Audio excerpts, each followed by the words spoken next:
I'm the one who decided to be open-minded enough to have my beliefs and opinions challenged. Most people don't do that because these beliefs are a part of their identity. I'd rather keep it real with you. Because one thing that people don't understand is people want to take sides, left, right, centrist, whatever. They're all extremists. Even the centrists are extremists. Because again, whatever your personally held beliefs are, that's what you're going to fight the strongest about. And what isn't your personal belief, that's what you're going to be all, I'm level-headed, I'm objective. No one is objective about anything. You're not. Stop pretending you are. You either care about something or you don't. And if you care about it, you're going to fight about it. And if you don't care about it, you're not going to fight about it. No person is objective.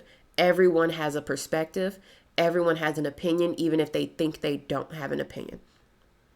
So there's no such thing as being a centrist, middle of the aisle, anything, because you are not objective. You never were. You never will be. There's not a state of mind you can achieve that will make you be completely objective in a situation. It's just not a thing.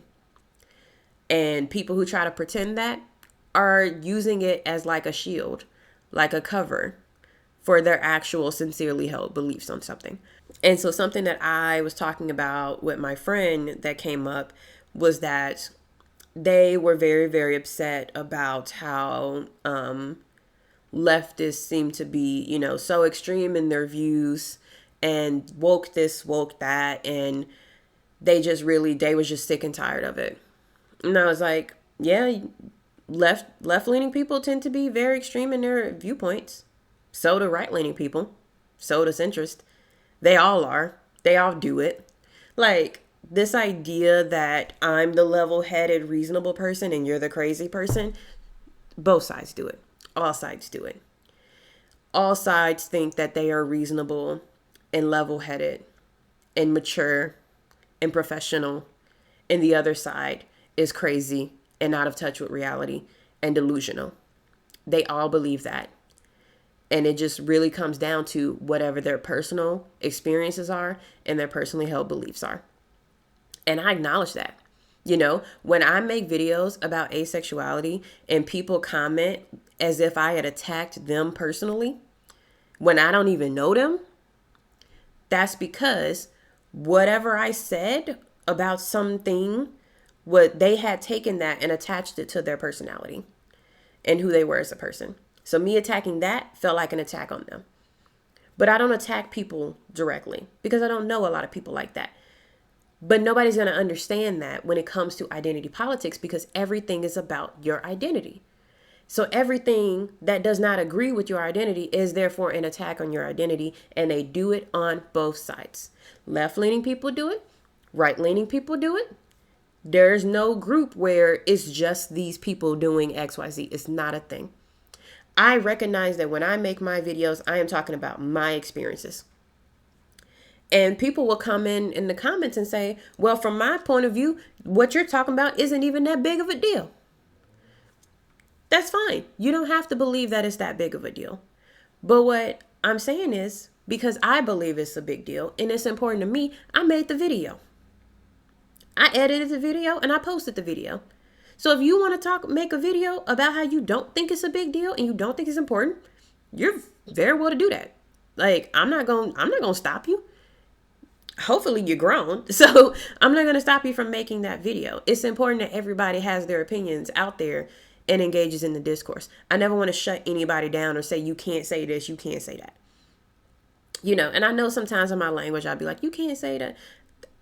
I don't fully mean you cannot say something. I don't mean you cannot speak on something. But I mean when I say that is, if you do X and the natural consequence of X is Y, and you're mad that Y happened when you did X, that's on you. You can still be mad and you can still make a video saying, I can't believe Y happened when I did X. That was wild. That shouldn't have happened. And I can make a video disagreeing with you. And it's fine. I don't think anybody is particularly a bad person. I think the internet brings out the worst in a lot of us. But I don't really attack people personally. I'll attack things you say. If you say something I disagree with, I'm going to bring that up. If you believe something I disagree with, I'm going to say it. Do I think that most of these people are objectively bad people? No. I just don't agree with your opinions. And that's literally where I stand. And that's literally why I talk about what I talk about. And I talk about asexuality because it is a part of my identity and it affects me. And it is very subjective, the way I feel. When I am interacting with the ace community and I experience XYZ and I make a video about XYZ, that is literally because it happened to me. And it happened to me, and that's why I feel that way. But there are a lot of people who this stuff don't happen to. Bring up race, for example. There's a lot of white people in the ace community who don't experience racism. And they literally close their eyes when a black person gets treated a certain way. And because of that, when a black person says they experienced something, they're going to be like, I didn't see that. I didn't see it. It didn't happen to me, so it must didn't happen. Acknowledge where you came from. I'm going to end a video with these two examples. When I was in my senior year of college, I was taking queer history because I have a degree in history. So I was doing queer history. And I noticed that there were a lot of young gay people. There was also like a trans person, but they weren't really a part of this group. They would just happen to be there. And my professor was also trans. It's queer history. You're going to see a lot of people. But particularly there was a group of young gay people who were freshmen in college. So I guess you could say they're Gen Z or whatever. Don't care. They were very, very, I don't like the word aggressive, but I don't know another word for it right now. So guys, if you got a thesaurus on you, please find me another word for aggressive. I hate using that word. But they were very aggressive about their political opinions in class. They felt like because the class was queer history, that the lesbian and gay people in the classroom owned that class.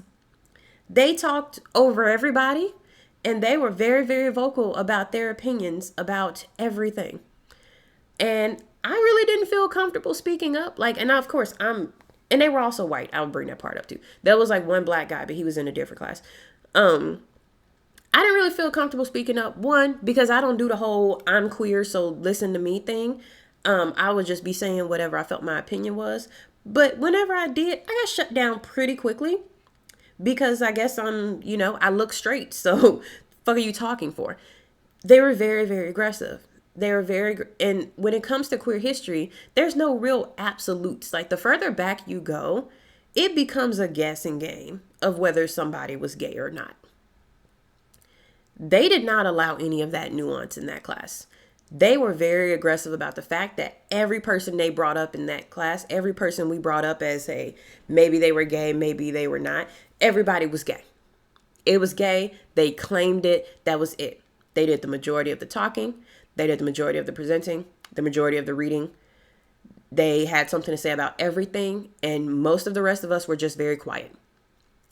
There was some people who I thought when we were studying could have been asexual, but they didn't believe asexuality was a thing. Asexual, just straight people to them. They're very, like I said, very vocal about their opinions about everybody. And who is going to challenge them? Who is going to say something to them? Like, I remember them even being like, we're gay and this is our class. Like the class was made for them and only them, and everybody else was just spectators. And it was uncomfortable. But being around those people taught me a lesson that I've learned as I've been online more and engaged in social media more. And there is a large amount of people with a very surface level understanding of things related to their identity, like race and gender and sexuality. On every site, there's a very surface level understanding. Because I remember when I was a freshman and I was taking those intro courses on race, intro courses on gender, intro courses on sex. They just kind of try to open your minds in that. They shock you, right? They give you all of the stuff that's like, did you know this? Did you know that? Did you know this is how systemic racism impacts people? Did you know this is how the patriarchy impacts people? Did you know this, how this, and that? That's all what those intro classes are, is just opening your mind to the things that are going on around you. I guess that's where the wokeness comes from, right? You wake up. And that was good for me because it was a jolt, right? I told you where I came from. But after that class, after that first year, All the classes I took after that dug much, much deeper into gender ideology, into the psychology of sexual orientation, into racial philosophy. All of the courses I took after that first year, it wasn't a lot of people in them. It was pretty empty. Those are some pretty small classes. And it was interesting, right? Because all of those intro classes where they kind of radicalize you or whatever had a lot of people in them. Like a lot.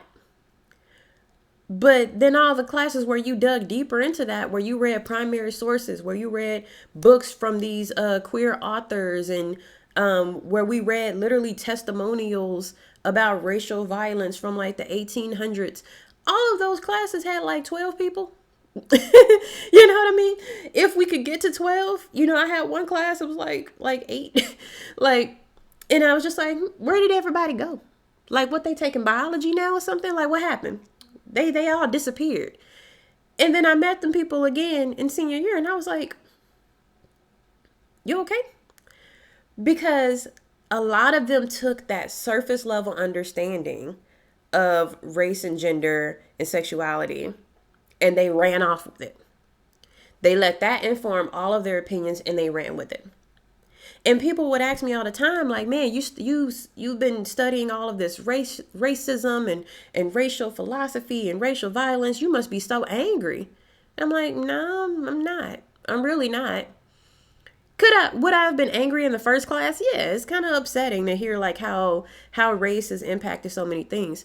But I studied it more, and I dug deeper into it, and I read a lot of historical texts.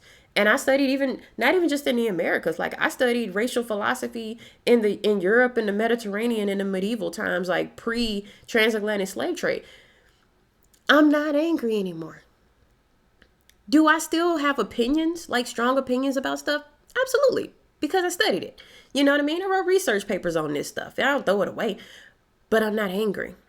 I'm not super emotionally invested in the fact that this white woman at the store tried to pretend that she didn't see me and completely ignored me and walked in front of me and like all that stuff.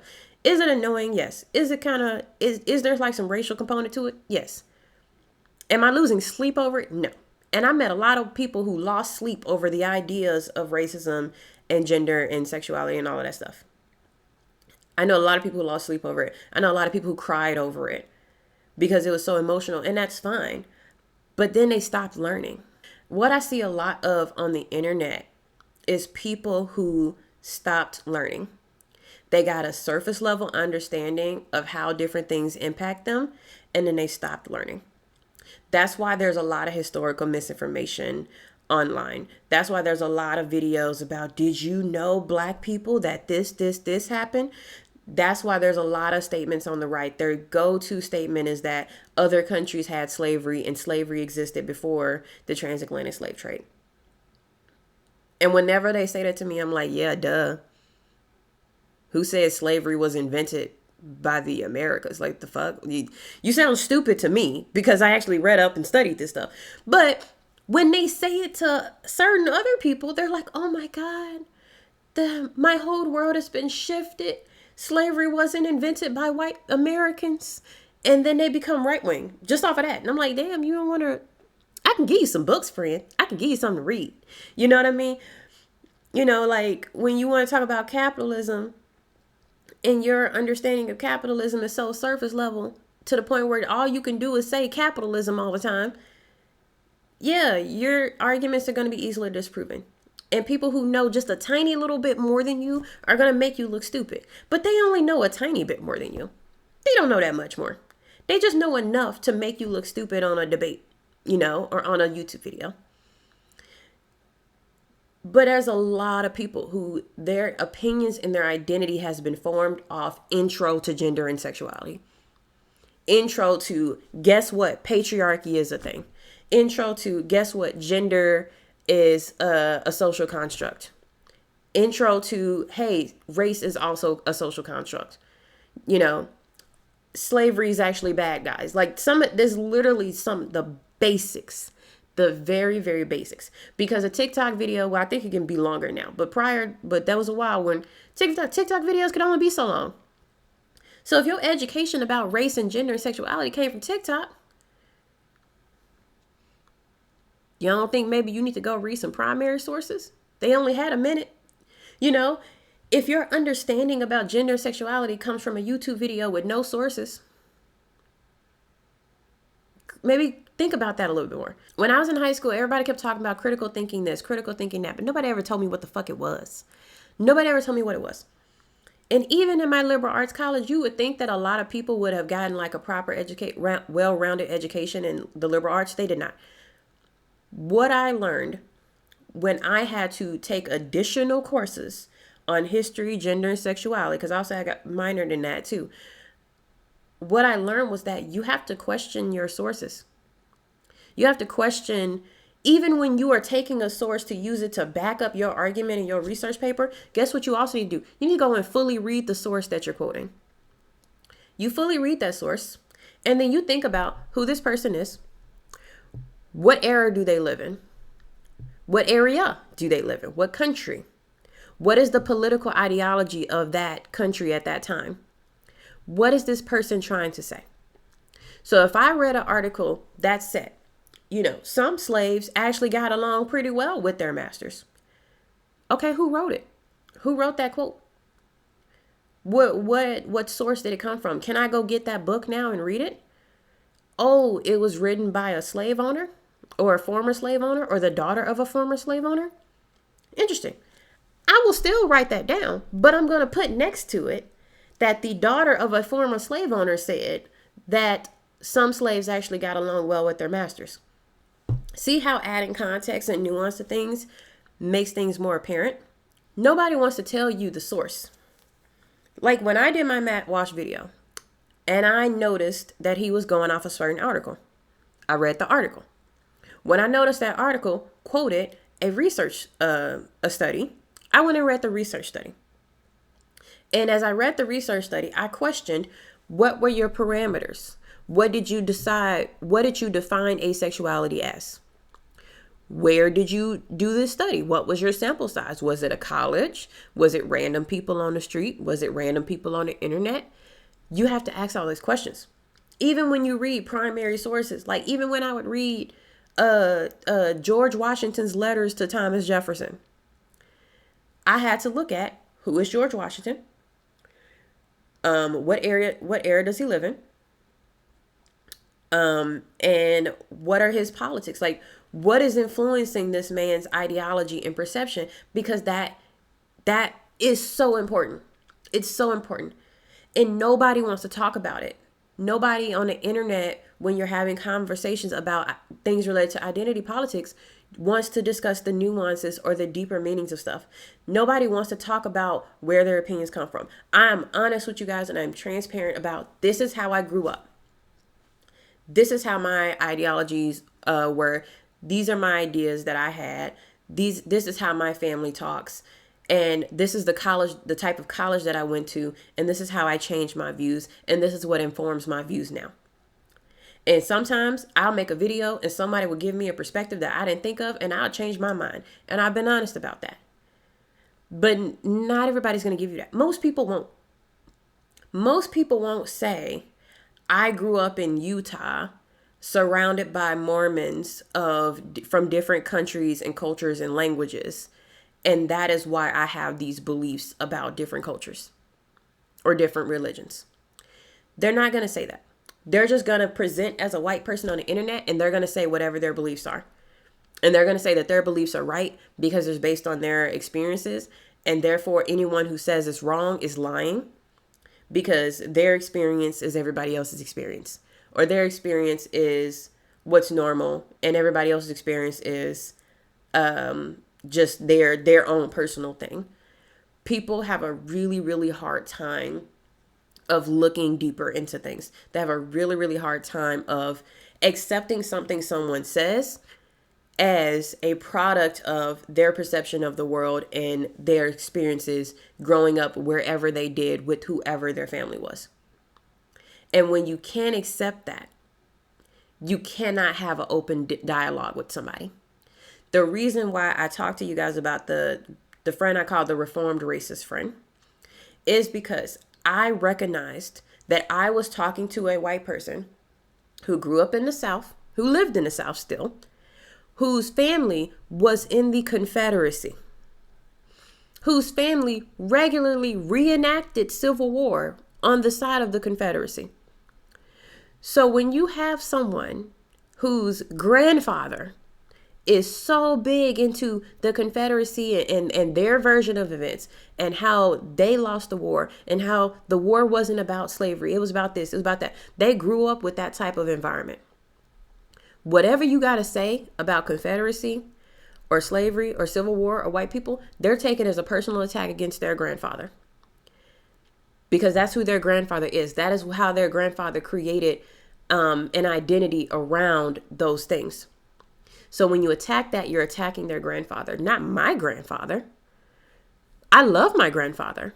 Why would you say that he's this horrible racist person? I don't even want to listen to you anymore because you're saying my grandfather's racist. That's not true. He's such a loving man. He loves me so much. And now it's an attack on them because you attack somebody that they love and see as a good person. You have to look at all of that. And I took all of that in. I took in the fact that she was not going to listen too much to my opinions because she had already been raised to dismiss the opinions of Black people. Is that right? Is that okay? No. But I understood where she was coming from and why she had those defense mechanisms. So I took alternative routes. You know, I brought in my white professor who studies history, who knows history of that era. You know, I had her sit with me as we studied and filmed scenes of racial violence that shocked her, as we read testimony after testimony that the government itself put out of people who had experienced racial violence. I made it personal to her. She felt like she was actively there watching someone be assaulted or murdered. And when it became personal to her, when those people that she thinks about abstractly became real people that were actually being oppressed and victimized right in front of her as she was standing there, that's when she started to open her mind. But people cannot open their minds if they look at everything you're saying as a personal attack on them. And that's why you're not going to win your internet arguments. You're not. Someone makes a stupid comment and you go down a whole comment thread with them for like 2 days. That's fine if that's what you want to do with your life. But you're not going to win them over with anything because at the end of the day, neither of you see the other person as a person.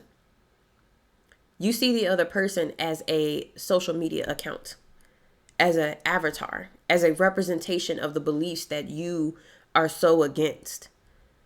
They're not a human being. They're not a good person. They're not anyone worthy of any type of respect or middle ground or anything like that. They are just a caricature. They are a stereotype. You've already decided that the people that don't have the same beliefs of you are a certain type of person. And that's, again, every side. The right does it, the left does it, and whoever wants to call themselves a centrist also does it. You characterize the people who don't agree with you as a certain person. And I'm not going to lie and say that I'm immune to this. Like I said, nobody is objective. Nobody is 100% middle of the road on everything. I have certain beliefs that inform the way I react to certain things that people say. And I acknowledge that. I am no way trying to put myself in some type of, ooh, I'm different type of role. That's not what I'm doing. I'm trying to help you guys understand. You do not win the argument on identity politics when it's just personal experience versus personal experience. Somebody who grew up in Oregon is going to be different from someone who grew up in Florida. They're not going to meet in the middle about their beliefs because it is central to their identity. And until people are able to separate certain things from their identity, which I try to do in discourse, I try, I need to be better at it, but I try. Until you're willing to separate a belief of yours from your personal identity as a person, you cannot have a discourse about that. And I know some people are gonna misinterpret what I'm saying. I already know. I already see you typing in your comments. I know you're gonna say, well, what about the people who think that my people should die? I don't defend that at all. I don't agree with that at all. I don't support anything that relates to people dying or being hurt in any way. I'm saying that if you want to have an argument with someone who thinks you should die, first of all, don't think you should be having those arguments. That's not an argument for you to have. But if you choose to, because some people choose to, have an argument with someone who thinks that you should not exist, you need to come into that argument understanding that they're coming from a very different baseline than you. And I've talked about this in other videos. People refuse to acknowledge the fact that the people outside of them, outside of their echo chamber, outside of their friend group, have a different baseline than them. And that baseline is all of the beliefs and values that they have accumulated over their lifetime. That baseline looks different for the majority of people. And if you can't acknowledge that that baseline is different, you will never reach them. You will frustrate yourself and you would make yourself harbor even more resentment towards these type of people. And again, it's not fun holding hatred and resentment in your heart. That stuff don't feel good. It does feel like poison. And that's why I say, don't argue with people about your right to exist. Because when you hold that so close to you, you will not be able to have like a level-headed, middle-of-the-road argument with them. You just won't. And some people might say there's no reasoning with these people. It really depends. Some people, they're doing exactly what you're doing, where they've characterized you as a certain type of person who they should not listen to because you're this, you're that, you're this, you're that. They've characterized you that way. So yeah, they don't want to listen to you and they don't want to have a dialogue. Okay. Don't try to reason with them. But also, you do the same thing. You look at certain people as they are this, they are that, they are this, and therefore their opinions don't matter. And I don't think it's worth it to have a dialogue with them. And if you want to think like that and you want to operate like that, that's totally fine. Again, I'm not losing sleep over it. I really don't know you like that. You know what I mean? I'm not personally invested in getting individual people to believe me on certain things. I would care more about more larger scale change. But if I had a friend who had some problematic views, we could talk about it. You're my friend. Let's talk about it.